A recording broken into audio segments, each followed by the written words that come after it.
శుక్లాంబరధరం విష్ణుం శశివర్ణం చతుర్భుజం ప్రసన్నవదనం ధ్యాయేత్ సర్వవిఘ్నోపశాంతయే. గురుర్బ్రహ్మ గురుర్విష్ణుః గురుర్దేవో మహేశ్వరః గురుఃసాక్షాత్ పరబ్రహ్మ తస్మై శ్రీ గురవే నమః. వ్యాసాయ విష్ణురూపాయ వ్యాసరూపాయ విష్ణవే నమో వై బ్రహ్మనిధయే వాసిష్ఠాయ నమో నమః. కూజాంతం రామ రామేతి మధురం మధురాక్షరం ఆరుష్య కవితాశాఖం వందే వాల్మీకి కోకిలం. ఆపదామపహర్తారం దాతారం సర్వసంపదాం లోకాభిరామం శ్రీరామం భూయో భూయో నమామ్యహం. గోష్పదీకృత వారసిం మశకీకృత రాక్షసం రామాయణ మహామాలరత్నం వందే అనిలాత్మజం. అంజనానందనం వీరం జానకీశోకనాశనం కపీసమక్షహాంతరం వందే లంకాభయంకరం. ఉల్లంఘసింధో సలిలం సలీలం యశోకవహ్నిం జనకాత్మజాయాః ఆదాయ తేనైవ దదాహ లంకాం నమామి తం ప్రాంజలీయాంజనేయం.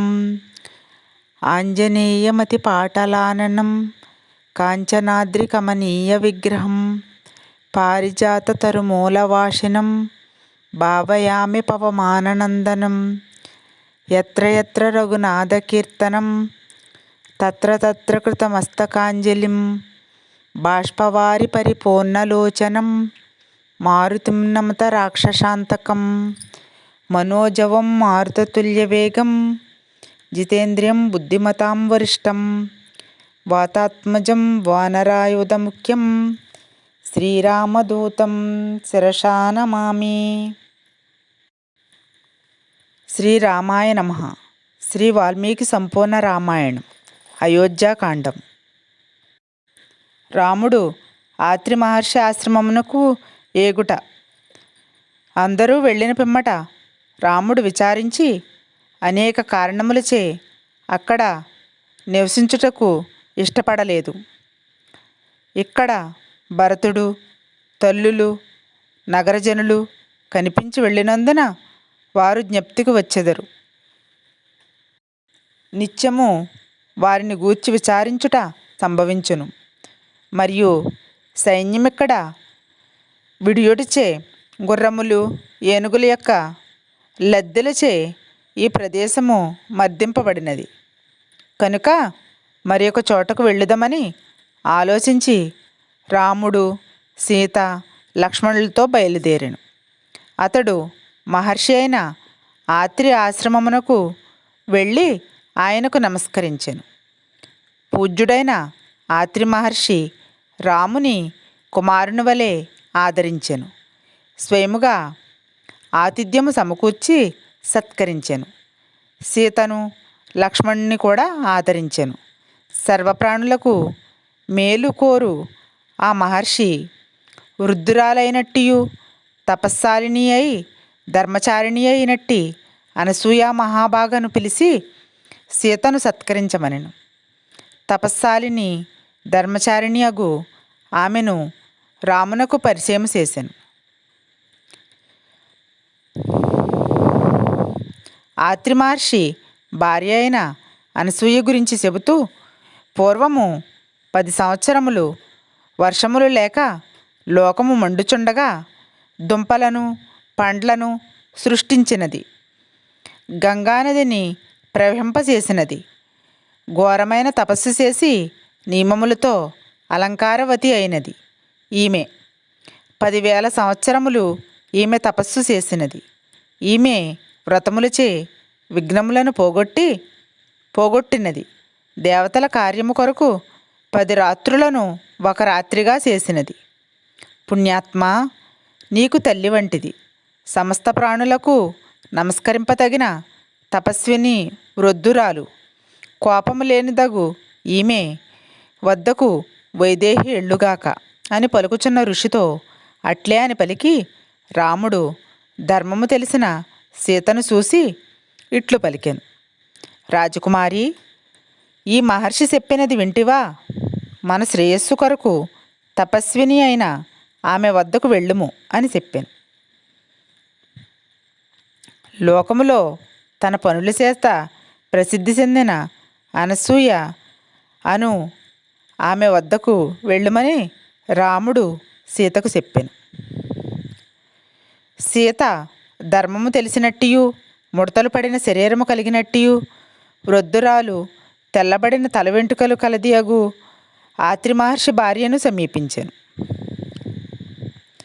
పతివ్రతయు మహానుభావురాలైన అనసూయకు నమస్కరించి తన పేరు చెప్పాను.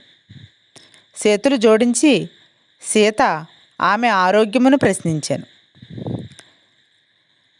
ధర్మచారిణి అయిన సీతను చూసి ఆ వృద్ధురాలు అయిన అనసూయ బుజ్జగించుచు, దైవానుగ్రహముచే ధర్మమును అనుసరించుచున్నావు.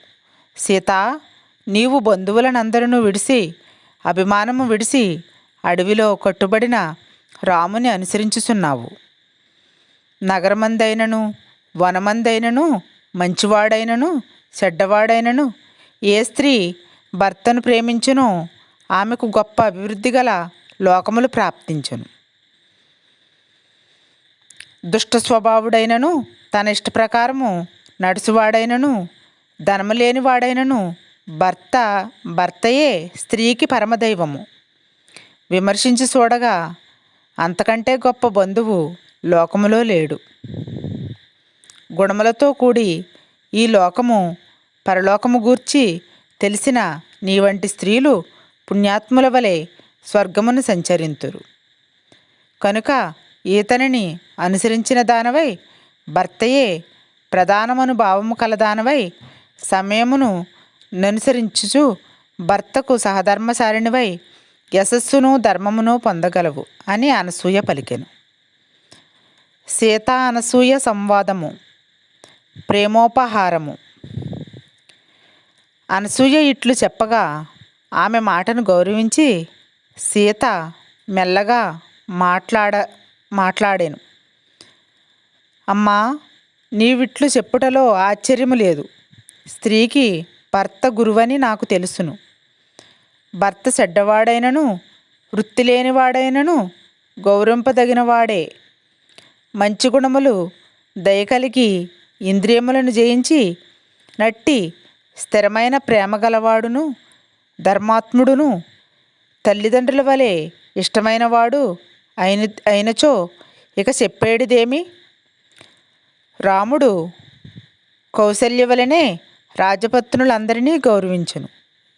ఒకమారు చూసిన స్త్రీనైనను అభిమానము వీడి తల్లివలే గౌరవించును. జనరహితమైన అరణ్యమునకు వచ్చినప్పుడు మా అత్తగారు చెప్పిన మాటలు నా హృదయమందు స్థిరముగా ఉన్నవి. వివాహ సమయమున అగ్ని వద్ద మా అమ్మ చెప్పిన మాటను కూడా నేను విడవలేదు. స్త్రీకి భర్తను సేవించుట తప్ప వేరొక తపస్సు లేదు. సావిత్రి పతి శుశ్రూష చేసి స్వర్గమున పూజింపబడుచున్నది. నీవు కూడా పతి శుశ్రూష చేత స్వర్గమును పొందితివి. దేవత అయిన రోహిణి చంద్రుని విడిసి కనపడదు. దృఢమైన నియమము గల ఇట్టి స్త్రీలు తమ పుణ్యముచే దేవలోకమును పూజింపబడుచున్నారు అని సీత పలికిన మాటలు విని మిక్కిలి సంతసించి శిరస్సు మూర్ఖుని సంతోషపెట్టుచు సీతతో ఇట్లనెను. అనేక విధములగు నియమములతో సంపాదించిన తపస్సు నాకు చాలా కలదు. ఆ బలము ఆశ్రయించి చెప్పుచున్నాను. నీవి చెప్పిన మాట యుక్తమైనది, తగినదియు. సీత, నేను మిక్కిలి సంతసించి తిని. నీకిష్టమైనది ఏమి అని అనసూయ నేను. సీత ఆమె మాట విని ఆశ్చర్యపడినదై తపోబలము గల ఆమెతో ఈ ప్రేమ చాలునని పలికెను. సీత మాటకు మిక్కిలి సంతోషించి నీ సంతోషమును సఫలము చేయుదునని అనసూయ ఇదిగో దివ్యమైన పూలదండ, వస్త్రము, ఆభరణములను వైదేహి గొప్ప విలువైన మైపోతనే ఇచ్చిన ఈ వస్తువులు నీ శరీరమునకు శోభ కలిగించును. దివ్యమైన ఈ మైపోత భూషణములు ధరించి లక్ష్మీదేవి విష్ణుమూర్తికి శోభ కలిగించినట్టు భర్తకు శోభ కలిగించు. సీత అనసూయ ఇచ్చిన వస్త్రము, మైపోత భూషణములు, పూలదండలు ప్రీతిదానముగా స్వీకరించెను. ధీరురాలైన సీత ప్రీతిదానమును ప్రతిగ్రహించి చేతులు జోడించి తపోధనురాలైన అనసూయను సేవించెను. దగ్గర కూర్చున్న సీతను అనసూయ ఒక ప్రియమైన విషయమును అడుగ మొదలెడెను. స్వయంవరంలో యశస్శాలి అయిన రామునిచే పొందబడితివని వార్త విని ఉంటిని. మైథిలి, ఆ విషయం వివరముగా వినగోరుచున్నాను అని అడుగగా సీత ఆ విషయం ఇట్లు చెప్పెను. మిథిలానగరపు రాజు ధర్మవేత్త వీరుడగు జనకుడు క్షత్రియ ధర్మమంద ఆసక్తి కలవాడై న్యాయముగా భూమిని పరిపాలించుచుండెను. అతడు నాగలి సేతబూని భూమిని దున్నుచుండగా భూమిని చీల్చుకొని బయటపడి ఆ రాజునకు కుమార్తెనైతిని. అతడు నన్ను చూసి ఆశ్చర్యపడెను. సంతానము లేనివాడొకటిచే ప్రేమతో నన్ను స్వయముగా ఒడియందుంచుకుని ఈమె నా కుమార్తె అని నాపై వాత్సల్యము చూపెను. అప్పుడు రాజా, ధర్మము బట్టి ఈమె నీకు కుమార్తెయే అని ఆకాశమున మనుష్యవాక్కు వినిపించెను. అంతటి ధర్మాత్ముడు నాకు తండ్రియైన జనకుడు సంతోషించిన వాడై గొప్ప సంపదను పొందెను. నన్ను పెద్ద భార్యకు అప్పజెప్పెను. ఆమె నన్ను పుత్రికగా తల్లి ప్రేమతో ఆదరించినది. నాకు యవ్వన వయస్సు వచ్చిన తోడనే డబ్బు పోయిన వాడు వలె చింతింప ఆరంభించెను. అయోనిజ అయిన నాకు తగిన వరిని నిర్ణయింపలేక స్వయంవరము ఏర్పాటు చేయ నిశ్చయించెను.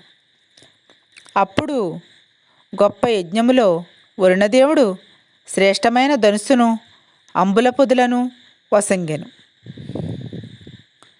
రాజులెవ్వరునూ ఆ ధనుస్సును వంచలేకపోయిరి. ఆ ధనుస్సును పొంది సత్యవచనుడు, నా తండ్రి ఈ ధనుస్సును ఎక్కుపెట్టిన వానికి నా కుమార్తెనిత్తునని రాజు అందరికీ తెలియజేశాను.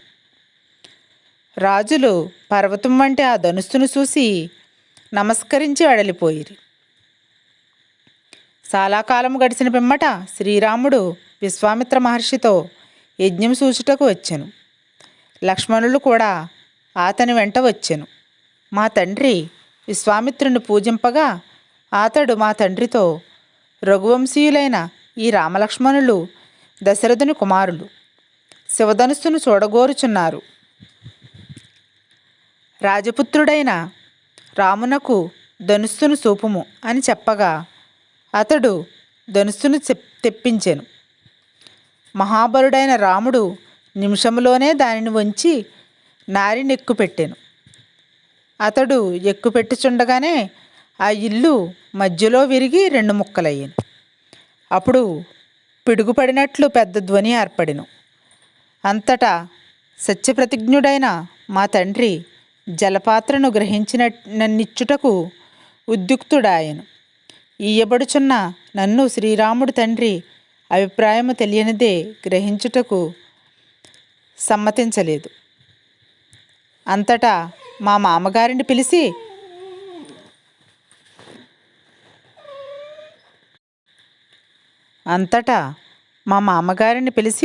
నన్ను శ్రీరామునికిచ్చెను.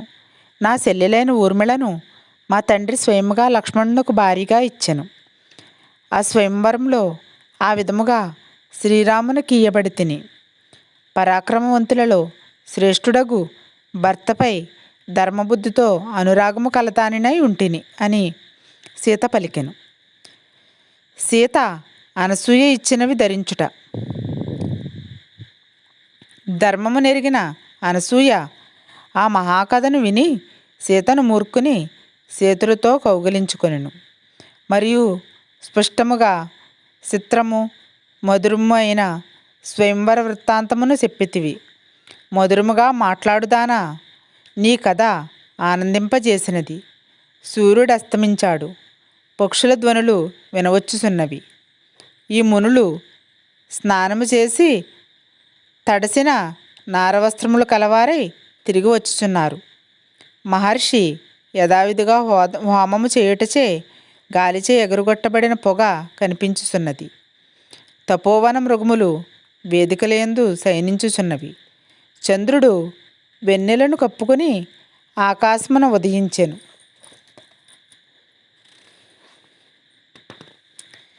నక్షత్రములతో అలంకరింపబడిన రాత్రి ప్రాప్తించినది. అనుమతించుచున్నాను, వెళ్ళి రామునకు సహసర్వి కమ్ము. మధురముగా నీవు మాట్లాడుటచే నేను సంతోషించితిని. నేనిచ్చినవి అలంకరించుకొని నాకు కనిపించుము. దివ్యమైన అలంకారముతో శోభిల్లుచు నాకు సంతోషము కలిగించుము అని పలుకగా, సీత అప్పుడు చక్కగా అలంకరించుకొని ఆమె పాదములకు నమస్కరించి రాముని వద్దకు వెళ్ళాను.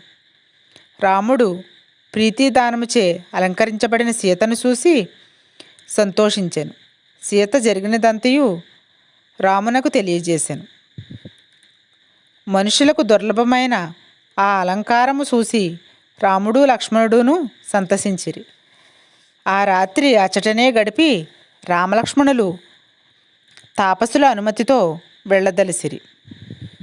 ధర్మచారులైన తాపసులు మునులు ఇలా కోరిరి, రామా, మనుష్యులను తినినట్టి రాక్షసులు నానా రూపములతో నివసించుతున్నారు. వారిని నీవు నివారింపుమని రాముని కోరిరి.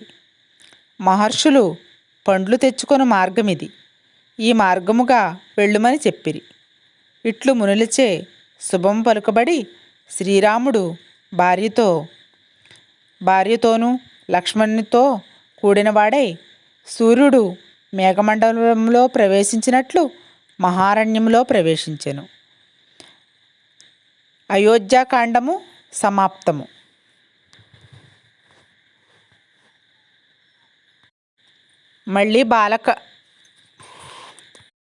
మళ్ళీ అరణ్యకాండముతో రేపు కలుద్దాం. మంగళం కోసలేంద్రాయ మహనీయ గుణాబ్దయే చక్రవర్తి తనూజాయ సార్వభౌమాయ మంగళం. సర్వం శ్రీ ఉమామహేశ్వర పరబ్రహ్మార్పణమస్తు. స్వస్తి.